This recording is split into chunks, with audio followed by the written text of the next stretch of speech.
Hi guys! Magandang gabi! Welcome back po dito sa Gandara SRU channel for showbiz update.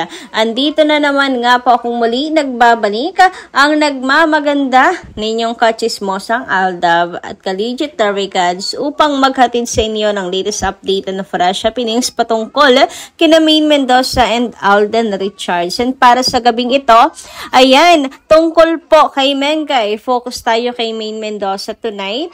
Ang pag-usapan natin, finally, Dragona is back. Lagpamalas na po muli si Maine Mendoza ng pagka-Dragona, which is okay and dapat lang naman talaga. Yan ang gusto ko kay Mengay palaban. Hindi yan basta-basta magpapaapi. Hindi yan sugar-coated na makagaya ng mga artista na pasuwit, na peke, na masyadong people pleaser, kesyo masisira yung kanilang image. Si Maine Mendoza, wala po yang dalawang mukha.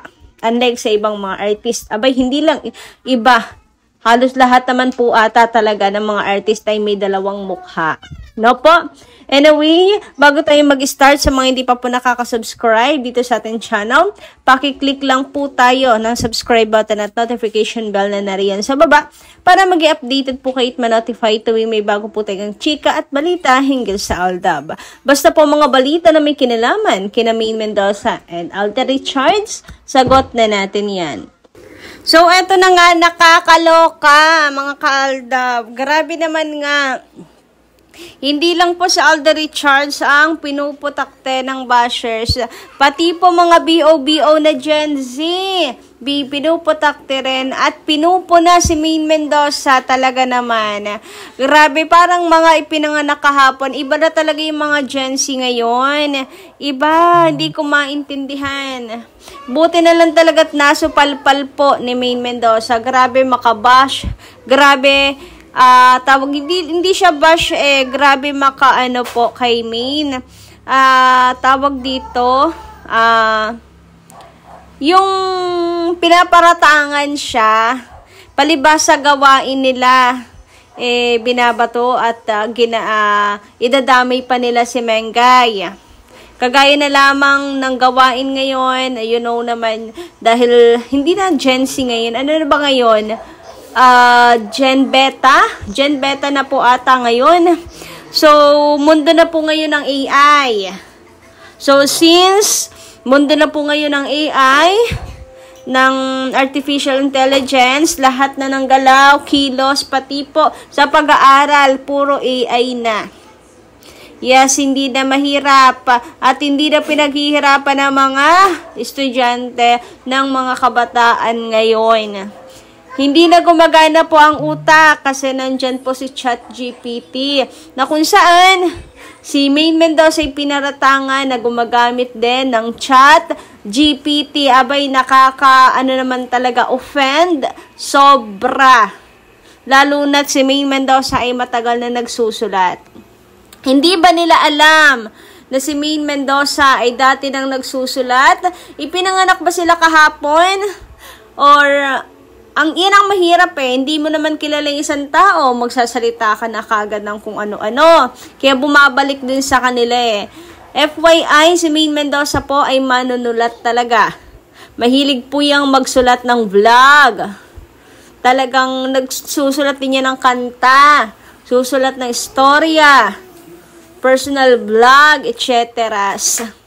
Kaya sa mga magpaparatang kay Maine Mendoza na gumagamit ng ChatGPT, baka nananalamin kayo, baka kayo yon.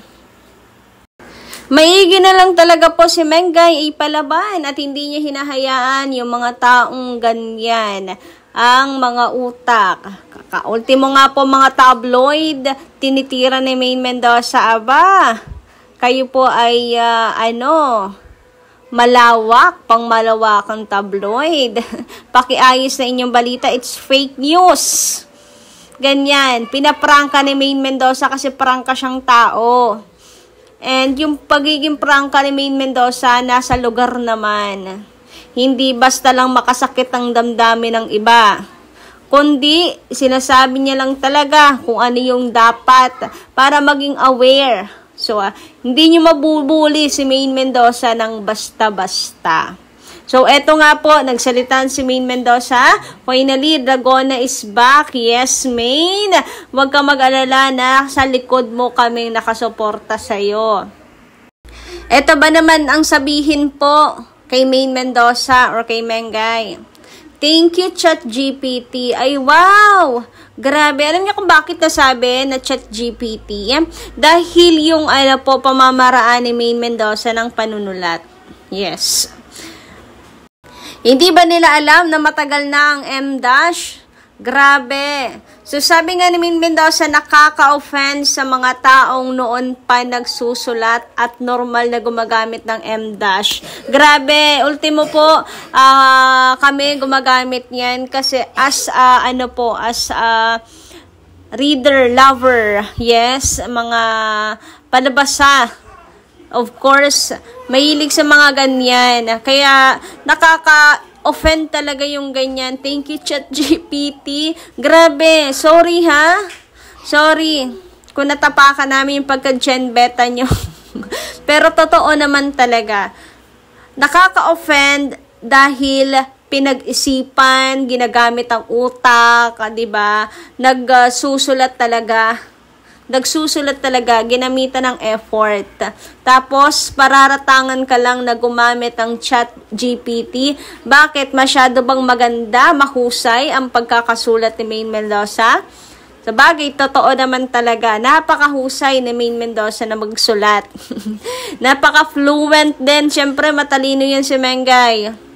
Siguro, sa sobrang husay, hindi na makapaniwala itong netizen na to at sinabihang gumamit na ng ChatGPT si Mengay. Sorry na lang pero hindi mo mabubuli ang isang Maine Mendoza sapagkat siya ay mahusay talagang manunulat. Yes, isa yan sa hinangaan namin. Ang daming talent kaya ni Mengay. Grabe. Kung kayo po ay talagang taga-suporta ni Maine Mendoza, alam nyo na marami siyang talent at kasama at kabilang na ang panunulat. Sorry na lang kasi nakahanap ka ng katapat mo. Naprangka ka ni Maine Mendoza. Nasagot ka ni Maine Mendoza. Dragona is back. Finally, di ba? Ngayon na lang ulit si Maine Mendoza pumatol, Ngayon na lamang ulit and it's savage. Grabe naman ngayon. So dito muling nagpamala si Maine Mendoza ng alam niyo yun, hindi, para iangat din ang mga manunulat dito. Kasi marami talaga po ang mga manunulat na inaano na lang ngayon binabastos-bastos. Yung hindi na nirespeto yung art, na yung love mo sa pagsusulat, yung art, yung pag-iisip mo sa paggawa ng istorya, hindi man lang ma-appreciate, tapos babatikusin pa. So, binigyan ni Maine Mendoza ng boses ang mga manunulat. Kung kayo ay meron pong babatikusin, magtumarget na lang kayo ng iba kasi hindi kayo obra. Kasi kung manahimik man si Maine Mendoza, narito naman po ang mga fans na naka-back up sa kanya. May backer sa Mengay, milyon-milyong sampal ang inyo pong aabutin sa dami po nagmamahal kay Mengay.